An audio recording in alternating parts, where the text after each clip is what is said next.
Орой мэдрэг үзэгчдээ нутгийн цаг мэдээллийн хөтөлбөрийн ээлжид баасан гарагийн дугаар эхэлж байна. Анхаарлаа хандуулна.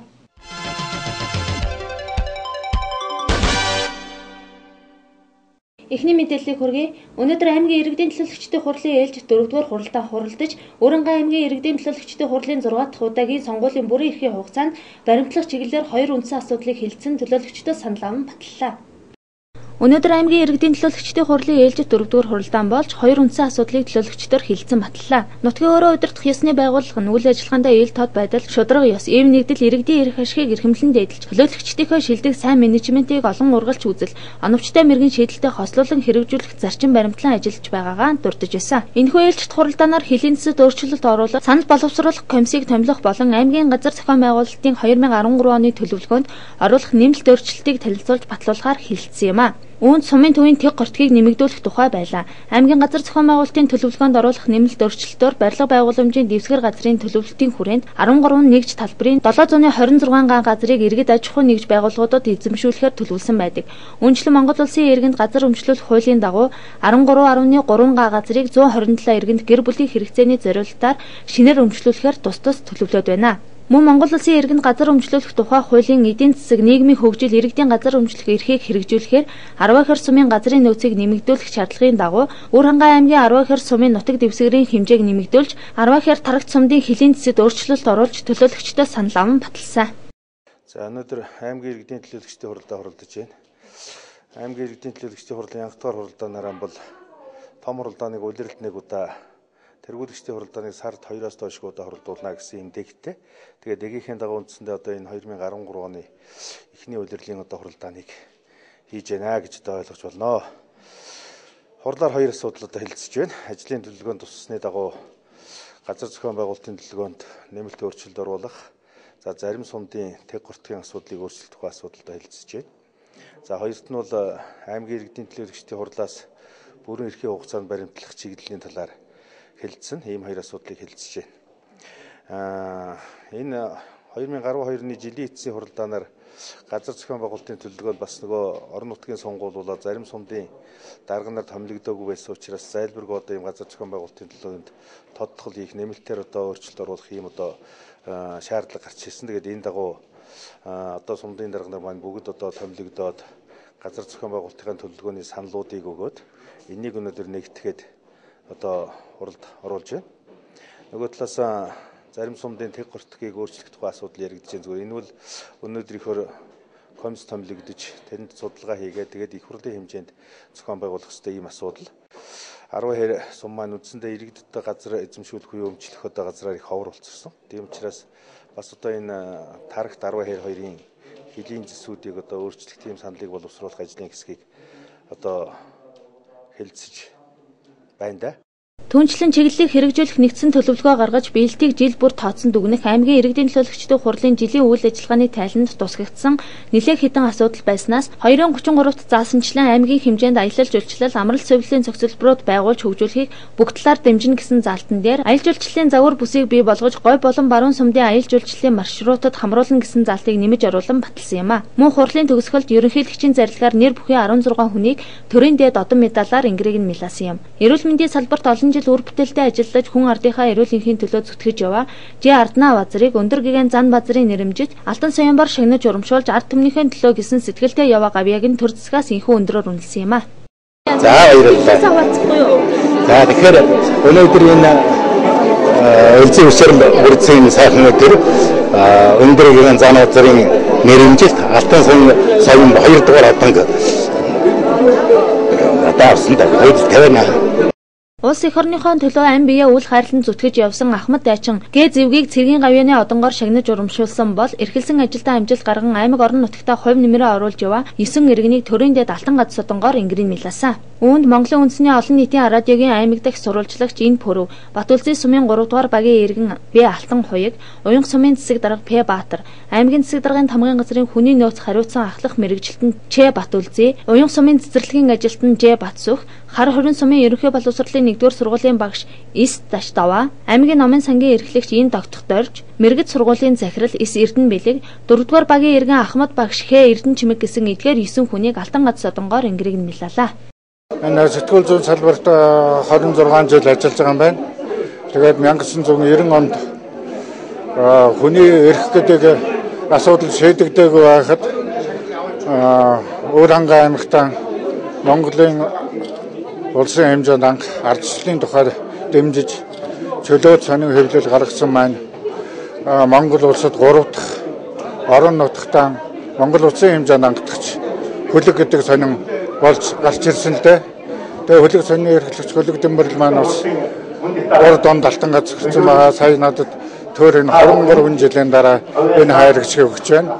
Ингээ хөлөг сонин маань хос алтан газартай боллоо гэж бодож байна. Мөн эрхэлсэн ажилдаа амжилт гарган яваа Баянгол сумын ерөнхий боловсролын сургуулийн багш Ис Алтан гэрэл, Баянтайгийн уурхайн Касин Ярав, Цэн Амжилмаа, Арван тал хязгаарт хэмтэл хариуцлагатай компанийн Нягтлан Ж оюун, аймгийн засаг даргын тамгын газрын төрийн сангийн хилцээ мэрэгжилтэн Ц Пүрэв сүрэн, Хар хорон сумын орхон сургуулийн багш Б Үржин сүрэн гэсэн нэр бүхий 5 хүнийг хөтөлбөрийн хүндэт медалаар тус тус шагнаж урамшууллаа.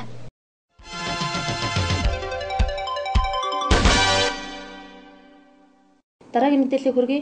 Өчигдөр орон даяар гамшигын дуу тохиод дугарч, аймгийн төв талбайд 400 гаруй хүн цугларч, гамшигын үеийн бэлэн байдал болон техникийн бүрэн бүтэн байдлын ашиглалтыг шалгууллаа. Жил болгоны 3 сарын 4 дахь 7 хоногийн пүрэв гарыг тонцгой байдлын ерөнхий газраас улс орон даяар байгууллагуудын гамшигын үед хэрэгтэй байх ёстой бүхий л бэлэн байдлыг шалгадаг. Үүнчлэн өчигдөр 16 цагаас дуу тохиод дугарахад аймгийн төв талбайд нийт 400 гаруй хүн цугларсан юм а. Үүний гол зорилго нь иргэд аливаа нэгэн гамшигын үед өөрийн болон өрөөл бусдыг хэрхэн хамгаалах, яналтаа тусламжийн үед хэрэгтэй бүхий л техник хэрэгсэл нь бүрэн бүтэн байгаа эсхийг нь шалгасан. Үүнд байгууллага албатаас гадна бүх баг цэцэрлэг сургуулиудын гадаа иргэд хүүхдүүд идэвхтэй сайн цугларсныг онцолж байсан. Түүнчлэн энэхүү бэлэн байдалд хэвлэл мэдээллийнхэн гамшигын нөхцөл байдлыг шууд дамжуулах үүрэгтэй байдаг учраас идэвхтэй сайн оролцсон. За жил болгоны одоо 3 дугаар сарын одоо 4 дахь 7 хоногийн одоо 4 дахь өдөр бол за Монгол улсын онцгой байдлын ерөнхий газраас бас нийт одоо байгууллагуудын бүрэн байдал за одоо бэлгэлийг одоо шалгадаг. За энэ маань одоо ямар учиртай гэхээр бол мэдээж одоо ямарваа нэгэн байгууллага өөрийнх нь одоо салбарын хүрээнд за альва нэгэн одоо гамшигын үед бол бас бэлэн байж за ард иргэдэд туслах за цаашмаар одоо улсын одоо аюулгүй байдлыг хангах юм одоо чиг үүрэгтэй байдаг. Энэ ч утгаараа бас манай Өвөрхангай аймгийн хэвлэл мэдээллийн одоо байгууллагын хамт олон маань бас яг үүрэг оройлтойгоор оролцлоо. Тэгээд хэвлэл мэдээллийн байгууллага бол альва одоо гамшигын үед бол зарлан мэдээлэх за ард иргэдийг одоо ямарваа нэгэн одоо гамшигаас одоо өрцөн сэргийлэхэд одоо мэдээлэлээр хангадаг ийм одоо үүрэгтэйгээр ажилладаг маа. Тэгэхээр ямар ч байсан манай одоо хэвлэл мэдээллийн байгууллагууд маань бас энэхүү одоо шалгалтанд амжилттай оролцсонд одоо төлөв их баяртай байна. Гамшигын үед бас нэгэн нэн тэргуунд хэрэгтэй хүмүүс бол эрүүл мэндийн салбарынхан байдаг. Энэ ч үүднээсээ хэрэгтэй бүхэл багаж техникээ базааж ирсэн. Ингээд гамшигын үед иргэдтэй ямар хэлбэрээр тусламж үзүүлдэг талаар мэрэгжлийн хүний яриаг хүргэе. За энэ гамшигын зарлан мэдээллийн тохиогоор ажиллах үзүүлэх сургуулийн энэ бэлтгэл ажиллагаанд бүсийн онцлогын эмчилгээний төв за нийт одоо яг бэлэн энэ жагсаалд оролцох үзүүлэх сургуульд оролцох бие бүрэлдэхүүн маань 22 хүн байгаа. За энэ маань нэгдүгээрт одоо эмнэлгийн яаралтай тусламжийн хэсэг, газар дээр нь яаралтай тусламж үзүүлэх хэсэг. За тэгээд манайх цаашдаа бол газар дээр нь яаралтай тусламж үзүүлээд эмнэлгийн 200 ортой хээрийн эмнэлэг дэлгэх ёстой. За энэ хээрийн эмнэлгийн маань ингээд яаралтай тусламж, эмийн хөдөлгөөн тэмээс сан, цус илбэх хөдөлгөөн татраад зэрэг энэ тасаг албадын дарга нар нийт ингээ 22 хүн энэ үзүүлэх сургуульд оролцож байна. За энд одоо бүсийн онцлогын эмчилгээний төвийн захиргаанаас бол нийт одоо энэ 22 хүний одоо бие бүрэлдэхүүний за хувийн бэлтгэл, ар назны бүх хангалтуудыг бол хийж ингэж ажилласан. Тэрнээс гадна эмнэлгийн яаралтай тусламж үзүүлэхэд шаардлагатай тоног төхөөрөмж, аппарат хэрэгслэл, за эрчим хүчний их үүсвэр зэрэг одоо тоног төхөөрөмжүүд бол бэлэн байгаа. 3 дахь жилдээ зохион байгуулагдаж байгаа энэхүү үйл ажиллагаа нь уламжлал болж байгаа гэдэг утгаараа багууд сайн бэлтгэлтэй оролцож байгаа нь харагдаж байсан. Үүнчлэн гамшигын бэлэн байдлын шалгалтанд холбоо зарлан мэдээллийн ангийн хамт олон ч гэсэн идэвхтэй сайн оролцсон. Онцгой байдал зарлж энд одоо нийт хүмүүс маань ямар идэвхтэй оролцож байгаа тийм ээ. Ер нь сонор зэрэмж нь ямар байгааг бол шалгасан үйл ажиллагаа болж байгаа. Тэгэхээр манайх бол одоо бас онцлог бүлэг холбоо зарлан мэдээлэл дамжуулдаг ийм чухал үүрэгтэй та бүхэн дөрөв сонссон бах. Бид 16 цагт анхны дуу тохио өгөөд энд бас тэр дуу тохиогоор мэрэгжлийн анги нэгтгэлүүд бүгд цагуулж чадлаа. За үүнтэй адилхан баг хороодод бас ард иргэд маань цугулсан байж байгаа. Ард иргэдтэй сонор сэрэмжийг нь дэвшлүүлсэн үйл ажиллагаа боллоо. Мэргэжлийн болон улс албатыг цуглуулах бэлэн байдлыг үзэх, техник зэвсэгдлийн бүрэн бүтэн байдлыг шалгах ажлыг 19 суманд зарлан мэдээлэл дамжуулсан. Тос тослогоо төрөл шатхуунаар хангах ангийнхан ч мөн онцгой үүрэгтэй. 2010 оноос эхэлж энэ гамшийн энэ улсын даяар зохион байгуулагч энэ арга хэмжээнд оролцож байгаа. Манайх шатхуунаар хангах мэргэжлийн анги тэр чиглэлээр оролцож. Манайх бол нөгөө шатхуунаар хангах бүлэг учраас запорожчтой. Тэгэл тос тослогооны материалтай зогсож байна. Энэхүү гамшигын зарлан мэдээллийг гар утасны өөрөн холбооны бүхэл операторуудаар дамжуулан иргэдийн гар утсанд мессежээр хүргүүлсэн. Энэ ч үднээсээ иргэд мэдээлэл сайн авсан учраас багийн төвд дээрээ идэвхтэй сайн цугларсан байна. Өнөөдөр улс орон даяар зарлан мэдээллийг дамжуулах өдөр байгаа. 3 дугаар сарын 28-ны өдөр. За энэ дагуу манай аймгийн онцгой комиссаас онцгой байдлын газраас энэ мэргэжлийн албадууд, улсын албадуудаа цуглуулах, мэргэжлийн албадын бэлэн байдлыг үзэх. За албаны болон одоо техник зэвсгэлийн бэлэн байдлыг үзэх ийм ажил зохион байгуулж байна. Аймгийн төвдөр бүх багуудад иргэд цугласан байж байгаа. Сая би тойрч яваад ирлээ. Иргэд бол маш сайн цугласан байна. Иргэнийхээ үүргийг биелүүлэх ёстой. Иргэний үүргийг биелүүлэхэд аж ахуйн нэгж байгууллага бас үүрэгтэй байх ёстой. Аж ахуйн нэгж байгууллага үүргээ биелүүлэх бас одоо гамшигын үед яаж ажиллах вэ гэдгээ энэ зарлан мэдээллийн дохионы дамжуулах үеэр бас одоо төлөвлөгөө юмудад тодорхой хийж байгаа. За манай олон мэргэжлийн ангиуд одоо төлөвлөгөөгөө шинжилүүлээд ботлуулаад авсан байж байгаа юм. Зарлан мэдээллийн журмын дагуу иргэд тогтоосон газар цаг алдалгүй очиж иргэн бүр өөрийн хүлээсэн үүргээ биелүүлж байхыг анхааруулсан юм. Тэрчлэн аймгийн онцгой байдлын төв штаб дээр сумдууд утсаар мэдээлэл өгч иргэд сайн оролцож байгаа талаараа мэдгдсэн байна.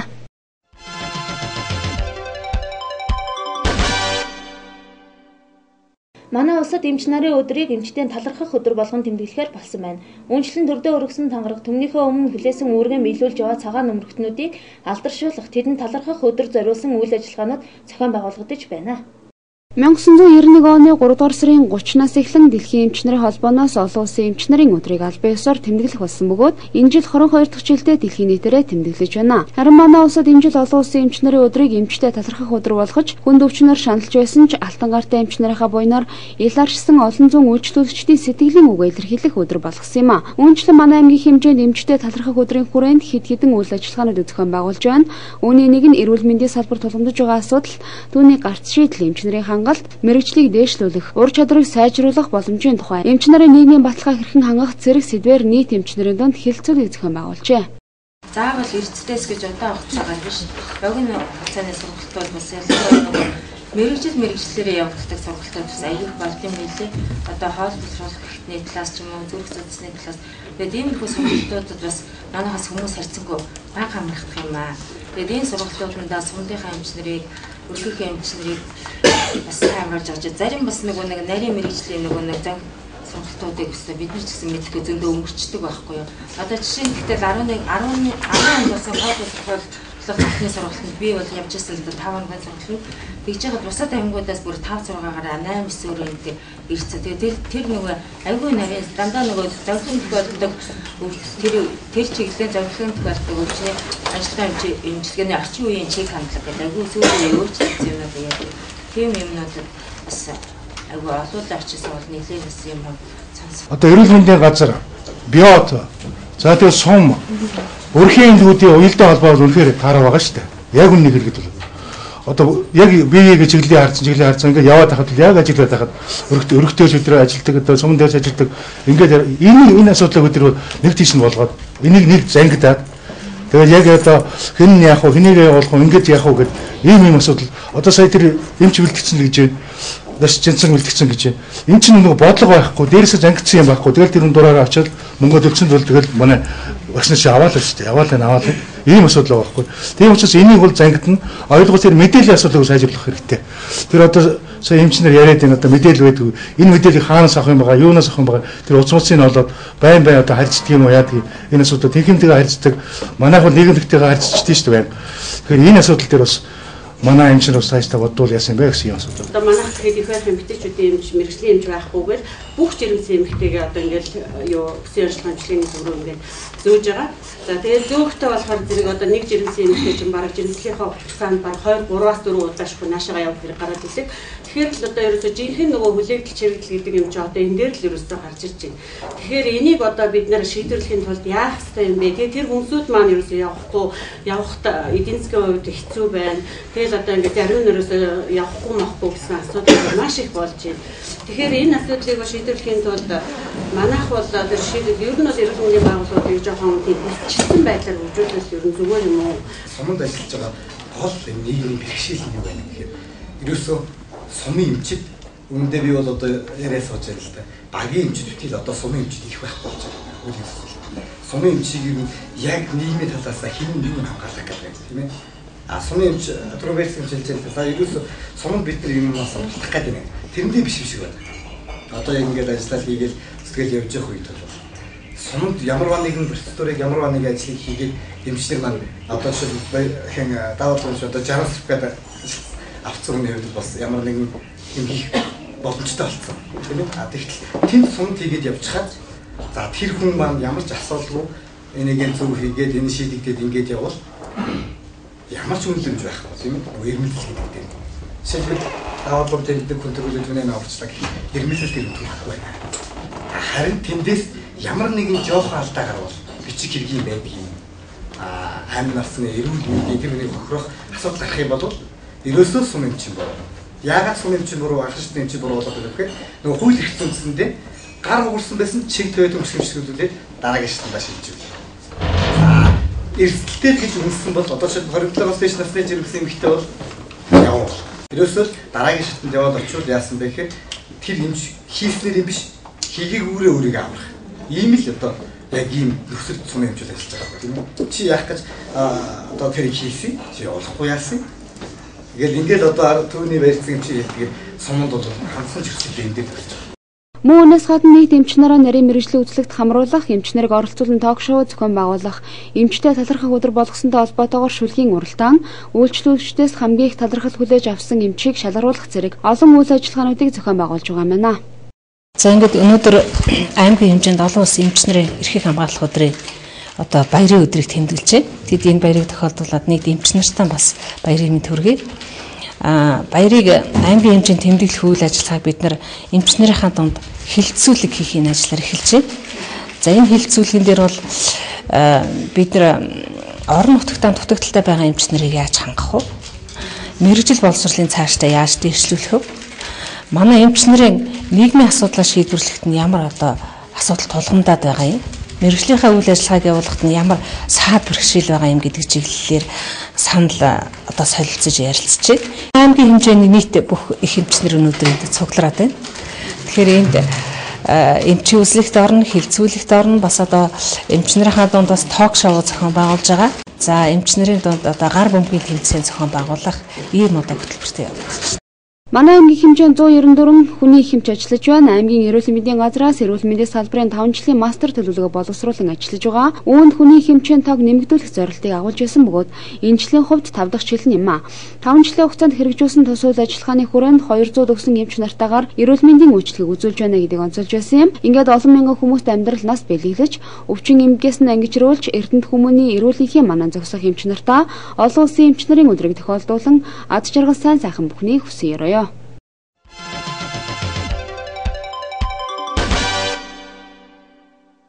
Орон нутагт олсон онцлог үйл явдлыг үргэлжлүүлээ та бүхэн дэлхийн улс орнуудад болж байгаа үйл явдлыг хүргэдэг интернет мэдээгээ хүлээн авч үзнэ.